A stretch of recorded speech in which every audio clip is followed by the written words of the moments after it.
Assalamualaikum warahmatullahi wabarakatuh. Salam sejahtera dan salam maju jaya. Saya David Agustin, pengarah bahagian kerajaan digital Jabatan Perkhidmatan Awam Negeri. Terima kasih atas ruang yang diberikan. Saya akan bentangkan secara ringkas pencapaian bahagian kerajaan digital tahun 2025 serta hala tuju strategik 2026. Peranan BKD. Bahagian kerajaan digital merupakan penerajuk transformasi digital Perkhidmatan Awam Negeri. Peranan kami bukan hanya membangunkan sistem tetapi merancang agenda pendigitalan negeri, menyediakan platform digital kerajaan, mengintegrasi dan berkongsi data antara agensi, menerajuk inovasi termasuk AI dan menjamin keselamatan maklumat kerajaan. Fokus utama BKD adalah membina ekosistem kerajaan digital yang bersepadu, selamat dan berpaksikan data. Sorotan pencapaian utama 2025. Pertama, pendigitalan Jabatan Perkhidmatan Awam Negeri Sabah. Sebanyak 34 projek pendigitalan Jabatan Perkhidmatan Awam Negeri Sabah dalam pelaksanaan dengan fokus utama kepada sistem pengurusan sumber manusia sebanyak 18 projek, sistem peperiksaan dan kompetensi secara online, sistem beasiswa kerajaan negeri Sabah yang disokong inisiatif Sabah Digital Government Innovation serta lain-lain modul pentadbiran. Projek-projek ini meliputi otomasi HR, perkhidmatan digital dalaman, portal dan dashboard bagi meningkatkan kecakapan, ketulusan serta integrasi perkhidmatan Jabatan Perkhidmatan Awam Negeri Sabah. Impaknya, otomasi proses, kecakapan operasi, integrasi sistem dan seterusnya proses kerja lebih pantas, telus dan berotomasi dan kurang kebergantungan kepada proses manual. Yang kedua, pembangunan 3 aplikasi AI.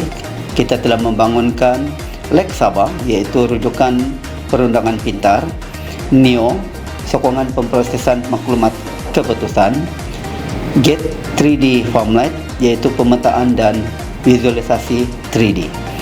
Ini menunjukkan Sabah bukan sekadar ikut trend AI tetapi menggunakan AI secara praktikal dalam operasi kerajaan. Yang ketiga, pelaksanaan EPBT. Migrasi EPBT siap 100% untuk 4 majlis daerah, iaitu Majlis Daerah Tenem, Majlis Daerah Tuaran, Majlis Daerah Lahadatu dan Majlis Daerah Ranau. Impak terus kepada rakyat, urusan pelaksanaan operasi dan hasil PBT lebih cepat, telus dan mesra pengguna. Yang keempat, GeoHub dan data spasial. Pembangunan, penyimpanan dan pengimajan raster menggunakan teknologi Erdas Apollo telah disiapkan. Ini mengukuhkan pengurusan data geospasial negeri untuk perancangan pembangunan berasaskan data. Yang kelima, sistem e-lesen.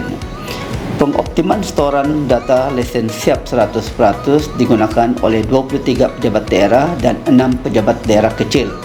Ini secara tidak langsung data lebih tersusun, selamat dan berintegriti dan membolehkan semua pejabat daerah tersebut menggunakan e-lesen sepenuhnya secara online. Yang keenam, inisiatif Smart City Penampang. Pemasangan 8 unit CCTV di Pekan Penampang telah siap sepenuhnya dan ini menyokong keselamatan awam, pemantauan trafik dan penguatkuasaan. Ini merupakan projek yang kedua Smart City selepas Tuaran. Yang ketujuh, portal e-Bumi. Portal e-Bumi Pejabat Hasil Bumi juga telah siap sepenuhnya. Secara ringkasnya, e-Bumi adalah satu daripada aplikasi kerajaan negeri Sabah yang menyokong agenda pendigitalan perkhidmatan tanah, membolehkan permohonan diurus secara dalam talian dengan cepat, telus dan efisien. Ke-8, 3 data hub teras. Kita telah membangunkan 3 data hub, iaitu People Hub, Business Hub, GeoHub.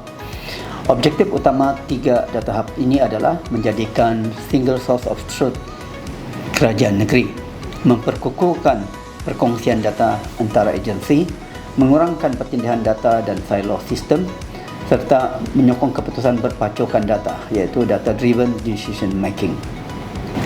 Kesimpulan pencapaian 2025 adalah pencapaian ini mencerminkan komitmen kepimpinan, kerjasama antara agensi, dedikasi warga BKD. Kita bukan sekadar membangunkan sistem tetapi membina asas kepada kerajaan digital Sabah.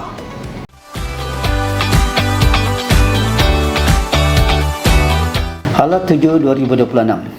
Fokus 2026 adalah pemantapan tadbir urus data dan data intelligence, penggunaan AI dalam perkhidmatan awam, sesi libat urus persidangan tadbir urus data dan Sabah Database, pematuhan ISO 27001 ISMS, pemantapan Sabah Geohub, penilaian kematangan tadbir urus data, serta penggebalan dasar iaitu dasar digital negeri, dasar pembangunan data, dasar AI perkhidmatan awam.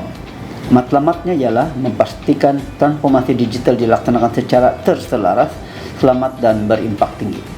Transformasi digital memerlukan komitmen bersama, perkongsian data berkesan, kesediaan untuk berubah. Dengan sokongan semua pihak, saya yakin Sabah mampu muncul sebagai peneraju kerajaan digital di peringkat nasional. Sekian, terima kasih.